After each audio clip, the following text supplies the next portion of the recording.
5 araw mang delayed, pirmado na ni Pangulong Bongbong Marcos ang 2026 national budget. Yun nga lang higit 92 billion pesos na halaga ng unprogrammed funds ang hindi pinalusot o vinito ng Pangulo. Yan po yung mga programang magkakapondo lang o standby funds po yan kung may sobrang pera ang gobyerno, pero ang ilang kritiko, pinunayan. Bakit yan lang daw, sabi ng iba. Narito po ang report ni Maricel Halili. Pinirmahan na ni Pangulong Bongbong Marcos ang 6.7 trillion pesos na 2026 national budget. Pero hindi lahat ng sinumite ng Bicameral Conference Committee nakalusot. Vinito ng Pangulo ang ilang items sa ilalim ng unprogrammed appropriations na nagkakahalaga ng 92.5 billion pesos. Ang unprogrammed appropriations ay pondo o programa na magagamit lang kapag mas mataas ang koleksyon ng buwis o kita kaysa target o may dagdag na foreign loans o grants.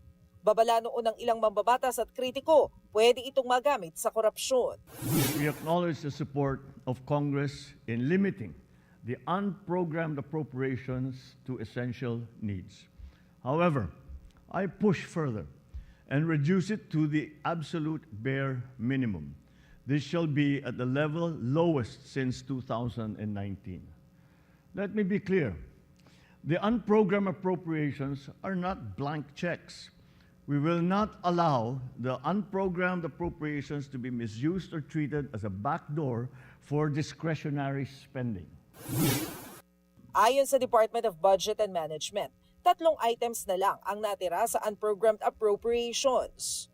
Kasama na ang support of foreign assisted projects, revised AFP modernization program at risk management program.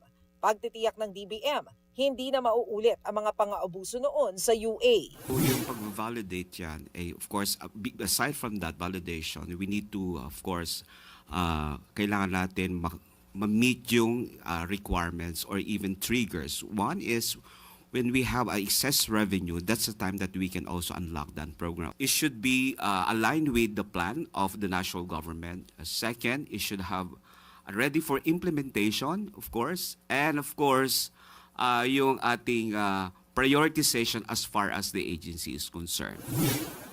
Pero nandyan pa rin ang tanong tungkol sa medical assistance for indigent and financially incapacitated patients at iba pang ayuda programs. Dahil daw dito, parang nagkakaroon ng utang na loob ang mga tao sa politiko o patronage politics. Pero si Pangulong Marcos na mismo ang nagsabi, bawal ang epal. Politicians shall be barred from the distribution of any financial aid, and we shall ensure that the support reaches the intended beneficiaries without patronage. Walang bawas, walang kulang. Malaki pa rin ang kabuuang halaga ng confidential funds na nasa 11.8 billion pesos. Kahit na mas mababa ito kumpara sa higit 12 billion nung nakaraang taon. 4.5 billion dito ang mapupunta sa Office of the President.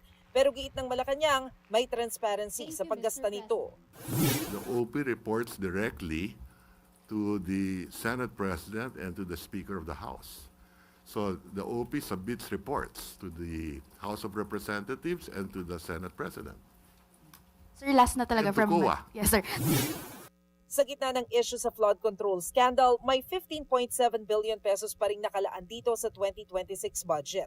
Paglilinaw ng DBM, para lamang ito sa foreign-assisted flood control projects dahil may kontrata na ang mga ito. Pagtitiyak ng Pangulo, Sa ating mga kababayan, dama po namin ang inyong agam-agam at pangamba sa nakaraang budget.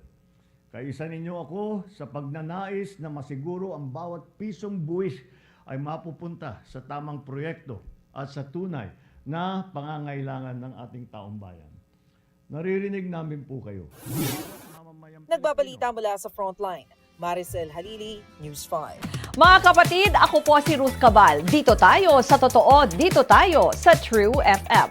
Mag-follow at mag-subscribe din po kayo sa aming social media accounts at True Network PH. Diyan po yan sa aming X na dating Twitter, sa FB, sa Instagram, sa YouTube, sa TikTok at sa mga podcasts. At syempre, tutok din po kayo sa Signal True TV Channel 19.